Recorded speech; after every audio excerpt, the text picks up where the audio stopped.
안녕하십니까. 와이타임스 논평의 최국일입니다. 잿밥에 눈먼 정치 판사들 때문에 사법 신뢰가 무너지고 있습니다. 이 문재인 정권의 사법농단, 그것 때문에 이 사법 신뢰가 파괴됐다는 겁니다. 이 정치판으로 직행하는 현직 판사들, 이런 재판 믿을 수 있겠습니까? 근데 그러다 보니까 이 사법 신뢰도가 OECD 37개국 가운데 우리나라가 꼴찌라는 이야기입니다. 김명수 대법원이 자초한 결과입니다. 바로 어제까지 시국 사건을 포함해가지고 적폐청산 사건들을 재판하던 그 판사들이 사표를 내고 집권 여당의 국회의원 선거 후보로 출마한다 그러면 이걸 어떻게 봐야 될까요? 그들이 재판했던 사건들에 대해서 공정했다고 믿을 수 있을까요? 이른바 사법농단을 폭로했던 판사들이 경쟁하듯 청와대와 여권으로 향하면서 권력을 탐내고 있습니다. 박근혜 정부 시절에 사법부 독립을 주장하면서 양승태 대법원을 비판했던 판사들이 줄줄이 정치권으로 향하고 있는 겁니다. 자신들이 그렇게도 비판했던 모습을 그대로 지금 답습하고 있는 겁니다. 최근 현직 판사 3명이 잇따라 법원에 사표를 내고 총선 출마를 저울질하고 있죠. 2018년 8월 양승태 대법원이 일본 강제징용 관련 판결을 고의로 지연했다고 주장했던 이수진 전 수원지법 부장판사, 지난 7일 날 사직서를 제출하고 민주당으로 갔습니다.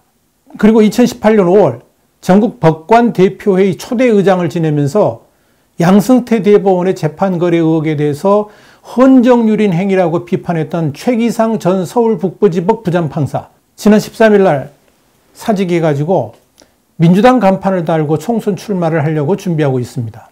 또 양승태 대법원에 판사 블랙리스트가 있다고 폭로했던 이탄희 전 판사, 19일 날 민주당이 입당했죠. 이탄희는 2017년 법원 행정처 심의관으로 재직할 당시에 대법원이 법관들을 뒷조사해가지고 블랙리스트를 만들었다는 의혹을 제기하면서 사직서를 낸 바 있었습니다. 이뿐 아닙니다.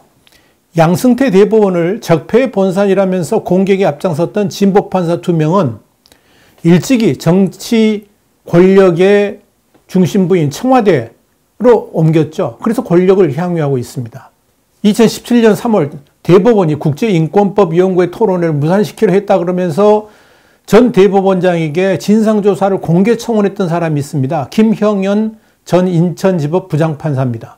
그런데 2017년 5월 문재인 정부 출범과 함께 청와대 법무비서관으로 직행했습니다. 그리고 지금은 법제처장을 맡고 있죠. 그의 후임 법무비서관 자리, 진보 성향인 국제인권법위원회 출신인 김영식 전 광주지법 부장판사가 이어받았습니다. 김 판사는 이 판사 시절에 사법부 독립을 주장하면서 양승태 대법원 공격에 앞장섰었습니다. 그랬던 그가 법복을 벗고 청와대로 직행한 겁니다. 그런 거는 뻔뻔하기까지 합니다. 자신이 청와대에 갈 것이라는 보도가 나오니까 이걸 명백한 오보라 그러면서 곧 드러날 거짓말까지 했습니다. 그랬던 그가 이제는 대통령의 충견이 돼가지고 지금 청와대가 울산시장 선거 공작 사건과 관련한 이 검찰의 압수수색을 거부하는 데 핵심 역할을 하고 있습니다. 대상이 특정되어 있지 않다는 등의 거부 논리를 만들고 검찰이 혐의 요구마저도 일절 응하지 않는 그런 작태를 범하고 있는 겁니다. 법원이 영장을 발부한 것에 대해서 판사 출신인 그가 법 집행 거부에 행동대로 나서고 있는 겁니다. 이런 판사들의 정치권 행위에 대해서 정욱도 대전지법 홍성지연 부장판사는 17일 날 법원 내부망이죠. 코트넷에 이런 글을 올렸습니다. 법관의 정치성은 발현된 곳이 음직이건 양직이건 밝혀진 때가 현직이건 전직이건 방향이 보수이건 진보이건 상관없이 언제나 악덕이라고 믿는다라고 비판했습니다. 정 부장판사는 법관이 악덕을 체현하며 다른 국가기관의 통치에 참여하는 상권 분업을 시도하는 것만으로도 이미 월권이라 그러면서 법관은 통치에 대한 통제를 위임받았을지언정 통치에 대한 참여를 위임받은 바 없기 때문이다, 이렇게 말을 했습니다. 그런 이런 자제가 지켜지지 않을 경우 어떤 파국이 오는가를 우리는 사법행정권 남용 의혹 사안에서 똑똑히 목격했다라고 강조를 했습니다. 그런데 말입니다. 이 김명수 대법원에 의한 이 적폐청산 노름은 아직도 진행 중입니다. 김명수 대법원과 헌법재판소의 정치 편향성은 이미 드러난 바 있죠. 자유민주적 기본 질서를 축으로 한 헌법을 소화하는 최후의 보루인 헌법재판소마저 구성의 다양성 원칙은 이미 사라졌고요. 정권과 코드가 맞는 인사들이 다수를 차지할 정도로 편향성이 커졌습니다. 헌법재판소의 노골적 코드화는 신뢰 위기를 가져오기에 충분합니다. 여기에 김명수 대법원의 정치 편향성은 이미 드러난 바 있습니다. 정치권은 정권이 원하는 대로 판결하라고 압박하고 있고 김명수 대법원의 사법부는 이를 충실히 수행하고 있습니다. 이것이 바로 사법농단이고 헌정 파괴입니다만은 문재인 정권은 입 꾹 다물고 닥치고 재판을 직접 이끌고 있습니다. 그래서 모든 것이 유죄인 김경수 경남지사가 보석으로 풀려난 것이고요. 2심 재판부 역시 김경수의 유죄를 다 인정하면서도 확정 판결을 내리지 않고 지연시킨 겁니다. 그뿐입니까? 조국 전 법무부 장관에 대한 휴대폰과 계좌 추적에 대한 압수수색 영장은 길을 쓰고 막고 있고, 이게 다 누가 하고 있는 겁니까? 지금 법원이 하고 있는 겁니다. 그래놓고 조국은 죄가 없다고 뻔뻔하게 주장하고 있는 겁니다. 그런 사법부가 아직도 적폐청산 노름에 빠져 있습니다. 오는 1월 말 법원 정기 인사를 앞두고 사표를 낸 법원 행정처 그리고 대법원 재판연구관 출신 판사들이 무더기 사표를 낸 것으로 알려지고 있습니다. 법원 행정처와 대법원 재판연구관은 유능하다는 평가를 받는 소위 엘리트 판사들이 거쳐가는 보직입니다. 그런 엘리트 판사들이 한꺼번에 그만두는 이유가 뭔지 아십니까? 김명수 대법원장 취임 후에 본격화된 사법 적폐 청산 움직임 때문이라는 겁니다. 그들은 이미 법원을 장악한 소위 진보 판사들로부터 적폐로 내몰렸습니다. 양승태 적폐 종자 따까리 이런 노골적인 막말에 따돌림까지 당했다는 겁니다. 그래서 그들은 지금 법원에서 미래가 없다 그러면서 사표를 내고 있는 겁니다. 참으로 유치찬란하고요. 초딩들도 안 하는 짓거리를 지금 대한민국 법원에서 하고 있는 겁니다. 그러니까 이 사법 신뢰가 무너지고 나니까 많은 사람들이 그런 말 하죠. 이것도 나라냐 그러죠. 이것도 나라냐. 지난해 9월 OECD가 회원국 37개국을 대상으로 각국 사법부에 대한 신뢰도를 조사했습니다. 그래서 순위를 매겼는데요. 한국이 몇인지 아십니까?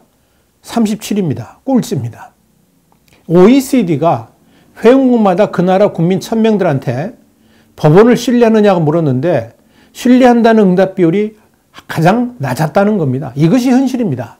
이것은 김명수 대법원장이 자초한 결과이기도 합니다. 대법원장이 상권 분립의 핵심 당사자가 아니라 대통령의 직속 산하기구인 대법원 장관 정도의 노릇을 하고 있으니까 일어난 일들 아니겠습니까? 사법개혁을 내세우면서 2017년 9월 취임했던 김명수 대법원장은 사법 신뢰 회복을 한다 그러면서 사법행정권 남용 의혹을 대대적으로 조사했죠. 전임 대법원장 시절 요직이 있었던 판사들을 상대로 대규모 적폐청산 작업을 벌였습니다. 이 과정에서 100명 넘는 판사가 검찰 조사를 받았습니다. 그리고 판사 수십 명이 징계를 당했습니다. 그런데요, 국민들은 바보가 아닙니다. 사법부의 신뢰 회복이 아니라 자신들 편이 아닌 사람들을 강제로 추방하기 위한 인적 청산이었고, 이를 통해서 사법부의 자경화가 급속히 이루어진 것에 대해서 국민들은 신뢰의 추락이라는 평가를 내린 겁니다. 특히 김경수 경남지사가 일명 드루킹의 댓글 사건에 연루되었다고 인정이 됐죠. 그래서 이제 법원으로부터 징역 2년형을 선고받고 구속됐습니다. 그러니까 여당 의원들이 직접 나와서 가지고 판결도 공격했고 재판부도 공격하고 또 이제 친여 성향의 언론 매체들이 나서 가지고 뭐라고 그랬습니까? 양승태 키즈가 보복 판결했다. 이런 공격을 했지 않습니까? 문제는 이 재판을 담당했던 성창호 판사에 대해서 공무상 기밀 누설로 기소해 가지고 하루아침에 피고인으로 만들어버린 겁니다. 누가 봐도 이건 정도가 심했습니다. 법관이 자신의 양심에 따른 판결을 한 것에 대해서 집권 여당까지 나서가지고 재판부를 공공연히 압박하는 것만 해도 심각한데, 이젠 판사들을 보호해줘야 될 사법행정부마저도 판사를 하루아침에 피고인으로 만들어버리는 이 사태를 도대체 어떻게 봐야 됩니까? 죄가 명백한데도 친정부 인사이니까 대충 판결해버리고, 지금 정부 편이 아닌 사람들은 최고형으로 판결한다 그러면 누가 이 재판부를 신뢰할 수 있겠습니까? 그렇게 권력에 굴종하고 스스로 사법부 독립을 파괴하는 그들을 보면서 국민들은 경멸하게 이른 겁니다. 그러니 국민들 입에서 이것도 나라냐라는 한탄이 나오게 되는 겁니다. 현 정권에서 사법부 요직을 장악하고 있는 단체가 있죠. 우리법연구회입니다. 근데 그 우리법연구회 핵심 멤버였던 정진경 전 서울중앙지법 부장판사가 얼마 전에 어떤 신문하고 인터뷰를 했습니다. 그 인터뷰에서 이런 말을 했습니다. 법관의 독립성을 보장한 것은 다른 외압에 흔들리지 말고 공정한 재판을 하라는 거지 판사 마음대로 하라는 것이 아니다. 그건 독단이지 독립이 아니다. 판사의 양심은 철저히 법을 따르는 양심을 말한다. 내 양심은 깨끗하다. 뭐 이런 식으로 그것은 안 된다. 자신의 개인적 소신이 아닌 법의 양심을 따라야 된다. 이렇게 말한 적이 있습니다. 그렇습니다. 법관이 정치를 탐하면 그날로 법관의 자격은 상실되어야 합니다. 사법부는 특히 명예로운 직업입니다. 자신의 가치관이 아니라 법의 정신에 따라서 재판해야 됩니다. 그런 자유를 사회가 또 보장해줘야 됩니다. 문재인화된 검찰이 저 지경인데 판사들마저 믿지 못한다면 도대체 이 나라가 어떻게 되겠습니까? 그래서 판사들의 양심에 기대하게 되는 겁니다. 그야말로 사법부의 명예를 쏘고자 한다면 이제 권력의 압박을 떨쳐버리고 그저 법의 정신에 따라 양심을 걸고 재판해야 됩니다. 그래야 대한민국에 희망이 있는 것 아니겠습니까? 지금 법관으로서의 기간보다 앞으로 남은 인생이 더 길고 더불어 짧은 권력보다 길고 긴 명예가 훨씬 중요하다는 것을 법관들은 명심해야 될 것입니다. 와이타임스 논평이었습니다. 다음 시간에 다시 뵙겠습니다. 감사합니다.